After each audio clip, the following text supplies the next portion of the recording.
We are inside the top 10, and at number 9 for the most interesting fantasy basketball players this season is Jordan Poole, joining the Washington Wizards. I'm pretty high on the man, but some people are sleeping on him, I think. He is one of the more controversial players going into this season. We're going to talk about him. Let's go! Jordan open. Chicago with the lead. Bryant to Shaq. Not a game. We talking about practice. LeBron James with no regard for human life. Anything's possible. Back out to Allen. His three-pointer. Bang! Curry for three. Wow! Unbelievable. Making it rain in New York. We the North are now we the champions. Not the destination, it's the journey. Mamba out. G'day and welcome to the Ball Boys Fantasy Basketball Podcast. Thank you for joining. You can find me on Twitter at Ball Boys Fantasy. And today we are continuing our countdown of the top 25 most interesting fantasy basketball players heading into the 2023-24 season. Today we are talking at number 9, Jordan Poole, who, based on some debates I've seen on Twitter, podcasts I've listened to, and general comments that I've seen around YouTube and everywhere else that I post content, Jordan Poole seems to be one of the more controversial players in the fantasy basketball landscape. Some people think, like myself, that he's going to be absolutely great this season. He's going to be someone that could finish in a top 30, top 25, end of the season, -1 ranking. Some people think that his field goal percentage is going to be too much of a headache, and he can't shoot, he can't score as much as we or myself and others maybe think that he can. We're going to dive into the numbers, and I'm going to talk about exactly why I still firmly believe that he has a chance to be a top 25 player this season, and we're going to break down as to why I can get him there. So let's talk about Jordan Poole, but before we do, reminder, guys, if you haven't already, go over and check out ballboysnba.com. We are getting dangerously close to fantasy basketball draft season. Some of you might have already had your draft, but if you still have it coming up, go over to ballboysnba.com, get yourself a season guide either by getting a silver membership and getting access to my top 150 rankings for categories and points leagues, or if you want the best fantasy basketball guide to help you out, it is the platinum membership where you get access to the rankings for points leagues and category leagues, but also my top 250 projections. So you can go in and see exactly what I am projecting for every single stat, for every single player, and where that puts them in my -1 rankings, 9 cat rankings, 8 cat rankings, ESPN points projections, Yahoo points projections. And you can go over and see, where do you disagree? Where do you agree with me? And then we can have some more educated debates moving forward. So go over to ballboysnba.com. Let's talk Jordan Poole, number 9. He is 24 years old, and he is, in my opinion, being slept on. Average draft position has kind of stayed the same the entire preseason, which surprises me, to be honest. I really thought, before fantasy sites opened, we had the offseason trade of him going over to the Washington Wizards from the Golden State Warriors. A lot of the talk was like, he's just going to get all the shots under the sun. And I was thinking, okay, here we go. We're going to be drafting him in the second round. This is going to be someone who's going to be going way too high in drafts. We're going to be overhyped. But no, it has not been the case. And I think a lot of the playoff performances or some of the the bad stigma around Jordan Poole has followed him through to the fantasy basketball community. But on his ADP Yahoo, he is going at an average of 49.2. That is the 5th round in standard fantasy basketball leagues. ESPN, weirdly enough, I think has the best projections here, or best average draft position. And that's funny because they have him, well, they're more predominantly influenced by points league rankings. And funnily enough, I actually think he's going to be a better category league player this season, despite a lot of people maybe thinking the opposite in terms of his efficiency. I actually think he's going to be a much better category league player, but they have him at 26.8, so basically 27, and Fantrax at 49.4, again in the 5th round. Talk about what he did last year. Last year he played all 82 games. So for those that love totals, he would have been really high in that there. He played 30 minutes per game. In a 9-category ranking system, he was 132nd. Yes, that is not good. In a -1 ranking, he was significantly better at 94th. Still not really what you'd want for what we're projecting for him here. In a Yahoo Points League, he was 88th per game last season. So why do I think he can be someone who is a top 25 or top 30 player? Well, the answer lies within what he's been doing the last 2 seasons, and there is a clear trend.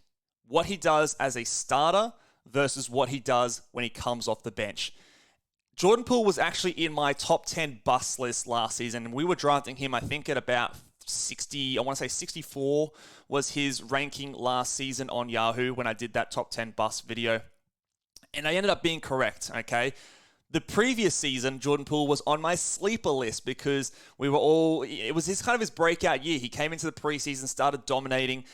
In that season, Klay Thompson was not yet healthy to start that season, and Jordan Poole was going to step into that role until Klay came back. Klay came back. There was a brief period where he and Steph were healthy, but then Steph went down and Jordan Poole stepped back into that starting role. So he had basically a top 60 season that year where he played, I think, and we'll go into the numbers in a second. He played the majority of the season off as a starter with some portion of it as a bench player. And people last year thought that was just going to carry over, not knowing the fact that, okay, both these players were healthy. He was coming off the bench more. And that's where I push back. So to me, the psychology of Jordan Poole, we're always seeming as a public community to be a step behind what he can produce and not yet making the link of Jordan Poole as a starter versus Jordan Poole as a predominantly player coming off the bench. And I think, well, again, this is my prediction, this is my projections, and I think history is going to repeat itself this season. So let's dive into what exactly I am talking about with those starter versus bench splits. So here we have on the screen, again, if you're looking and watching over on YouTube, we've got his averages from last season, and I've split it into 2 different averages. His averages coming off the bench and his averages in the starting lineup. Now, remember, he played all 82 games, so we've got a decent sample size for both. But for Jordan Poole, let's read out what he came off the bench for to start off with. So last year, off the bench, he played 26.6 minutes in 39 games, and he put up an average of 15.9 points, 2.2 threes, 2.3 rebounds, 4.4 assists, 0.6 steals, 0.3 blocks, and he did that in 42.5% field goal and 84.4% from the free throw line. And I've also added his free throw attempt rate as well. So he shot 3.8 free throw attempts when he was coming off the bench at that 84.4% efficiency mark. Versus as a starter, and this is where I get the excitement here, 24.6 points per game compared to 15.9. 3 threes compared to 2.2.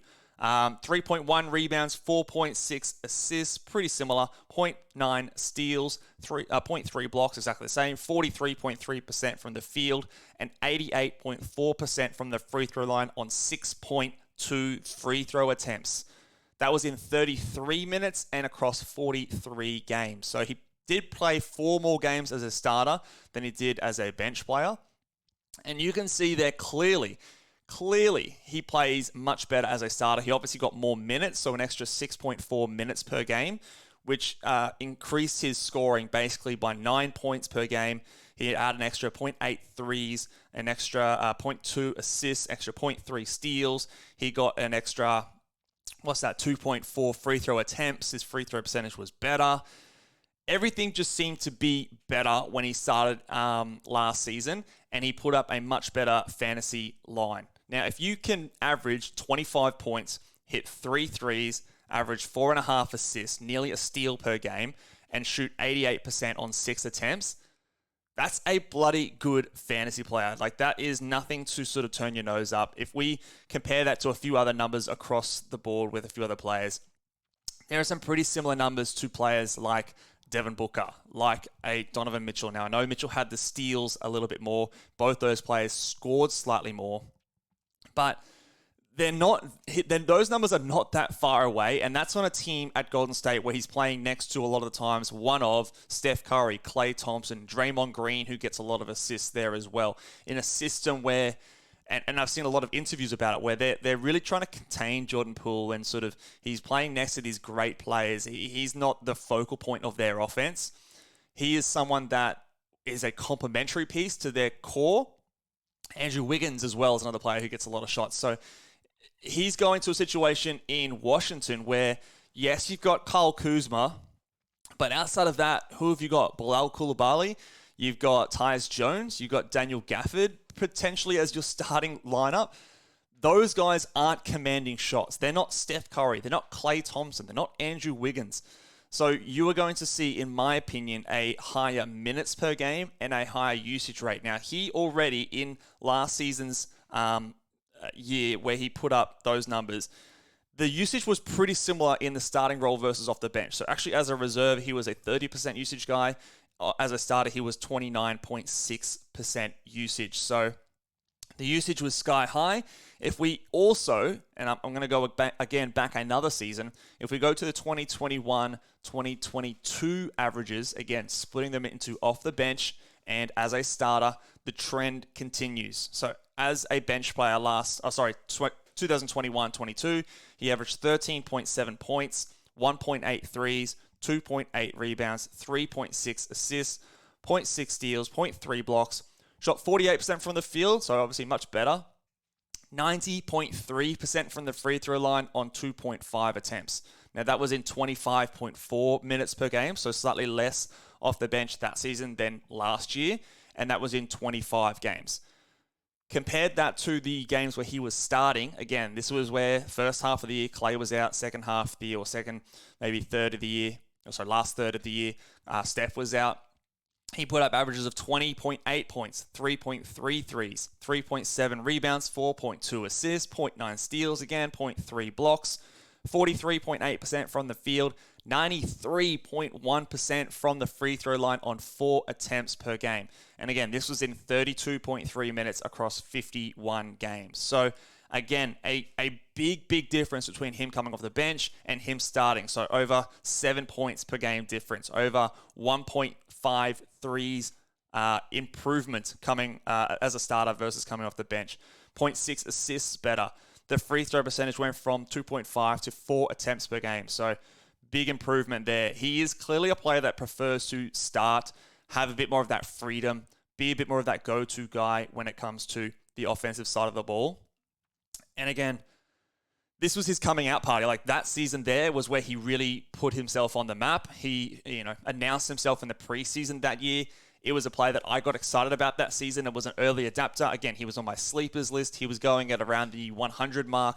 And for that entire season, he put up a top 60 average. But in a starter's role, he was essentially a top 40 player in that season while he was a starter. And mostly due to the fact that he shot 93% from the free throw line on 4 attempts, plus the elite threes, plus the good scoring. The assists were nice. 0.9 steals is not great, but it's not horrible either. It's nearly a steal per game.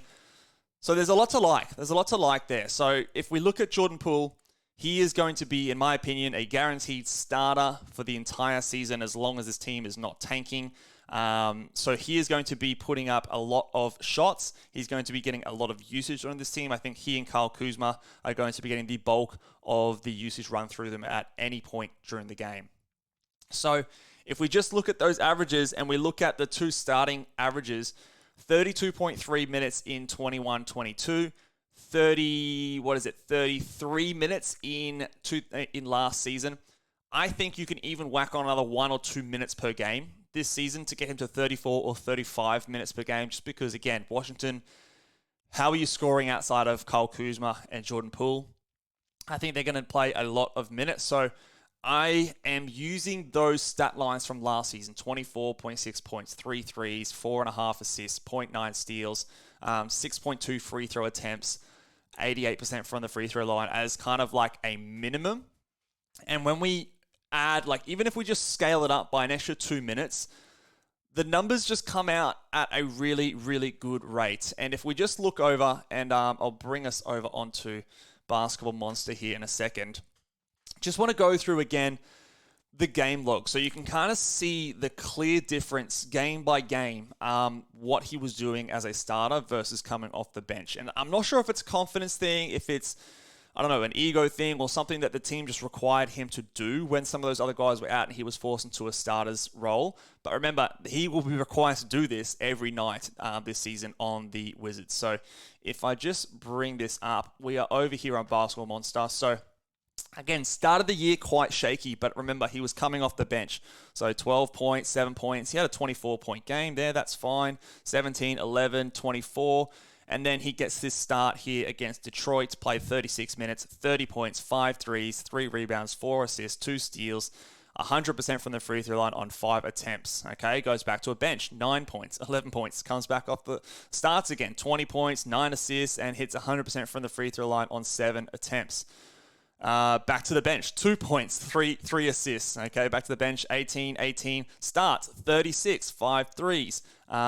5 of 6 from the free throw line, 3 steals. It's just a ridiculous pattern. Back off the bench, 2 points, 8 assists, hit both his free throws, went 0 for 5 from the field, 13, 10, starts again, 26 points, 6 of 7 from the free throw line. It is, excuse me. Oh, geez, sneezing all over the place. It is a clear trend. Day after, comes off the bench again. Oh, I'm just allergic to these numbers off the bench. 8 points off the bench again after his 26-point game the night before. 19, 24, 9, 30. And then he has a run where he's starting the game and he's playing well here. 21 points, 23 points, 36 points, 20 points, 18 points, 20, 29, 43 points. 26 points. There's a 13 in there. That's fine. Okay. Then he goes 32, 24, 26, 41, 28, 24, 21. So in these games where he's starting, he is putting up some really, really good numbers. And again, when he comes off the bench later in the season, we scroll back up, 10 points, 11, 13, 20, 19. Look, they're not horrible, but there are some of these stinkers thrown in there when he is coming off the bench. But for the majority of the time, when he is starting, he clearly has the green light. He is clearly someone that is not afraid to put up his shots. And it's really, in my opinion, the free throw volume that I think we underrate, and we overrate the effect of his negative field goal percentage, because that's like the main thing that we look at from a basketball point of view. But remember, when you're shooting as many threes as he is, the field goal percentage is naturally going to be lower. And if I go back to the previous season, 21-22, again, follow along with me here.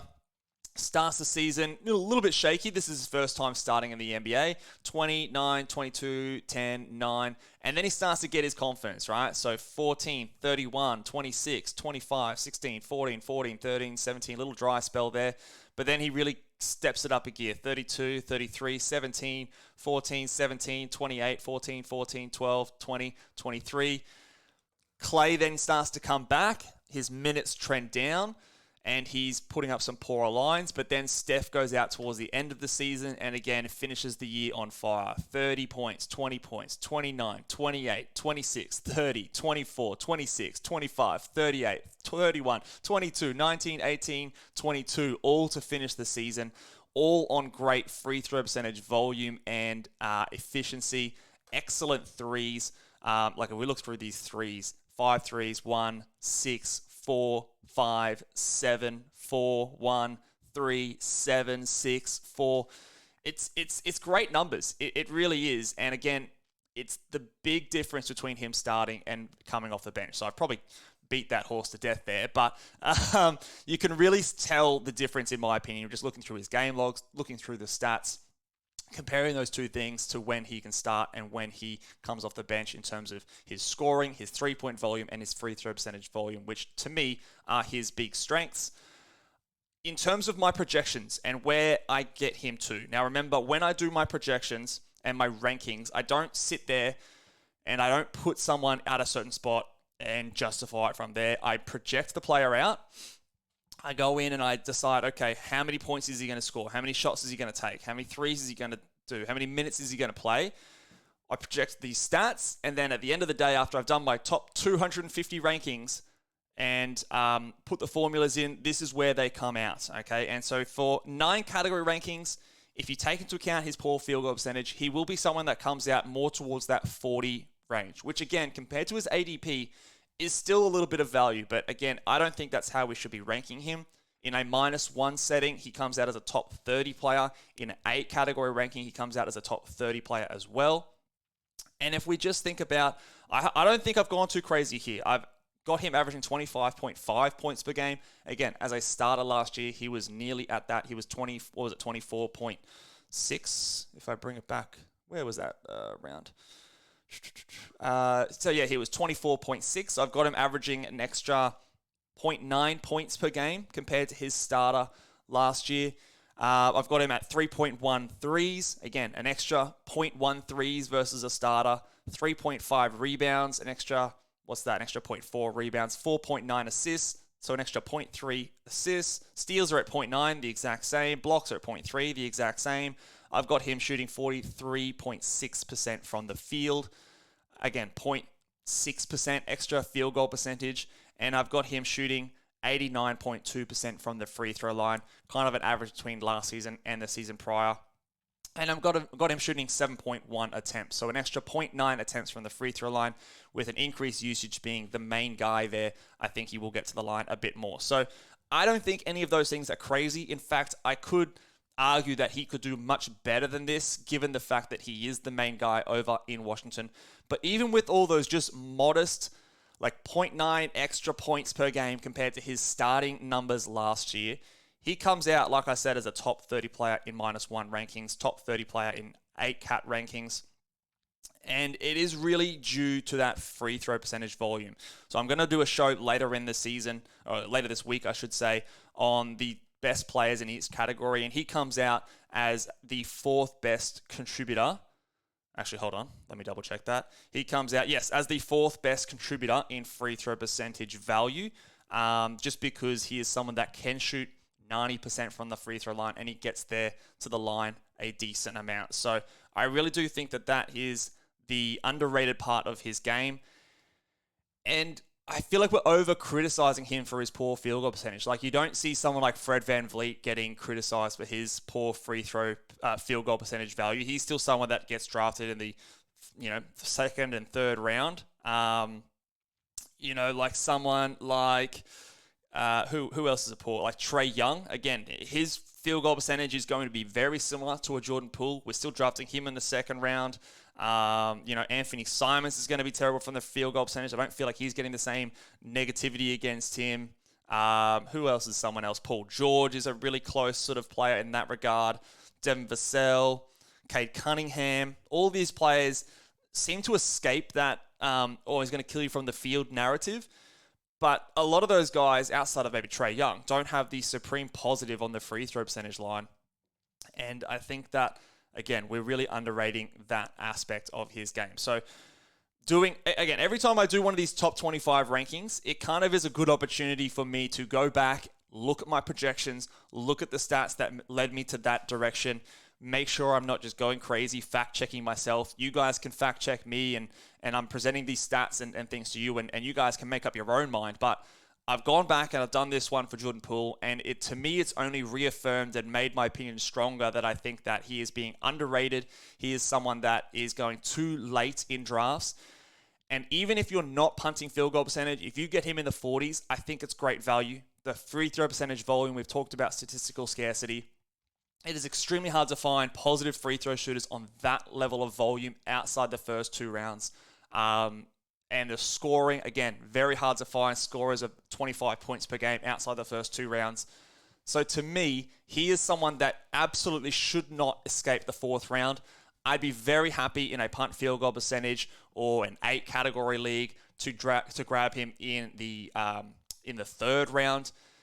He's just someone that to me is being overlooked far too much because of his perceived flaws, and we're not viewing his strengths enough, in my opinion. So let me know down in the comment section below, guys. I probably went really hard on this one, really aggressive in terms of, because I really feel strongly about this guy, and wanted to, share my enthusiasm for him being drafted this season higher than where he currently is. But let me know what you guys think. Obviously, I might be wrong. He might come out and just be terrible, and that causes his minutes to drop and something like that. There is that risk, okay? It's a new situation. We don't exactly know how it's going to play out. Maybe the Golden State system was making him look a lot better than what he is. You tell me. That could be a valid point. So let me know down in the comment section below what your thoughts are. We are powering along, guys, in the top 10 tomorrow. We've got another, and all these guys are very, very interesting. Here is the hint for tomorrow's player. This player is in some circles similar to Jordan Poole, very, very hyped. In some circles, he is someone that people think is overhyped in some scenarios. Some people might label him as injury prone. Some people think that that is a completely unfair label to give this player. He is someone who some have said has the potential to be a first round player this season. Let me know down in the comment section below, who do you think this player is? And again, hit that big subscribe button. Give the video a big thumbs up, guys. Get prepared for lots of content coming out this week. Good luck with your drafts if you've got them coming up. And I'll see you guys next time. Bye.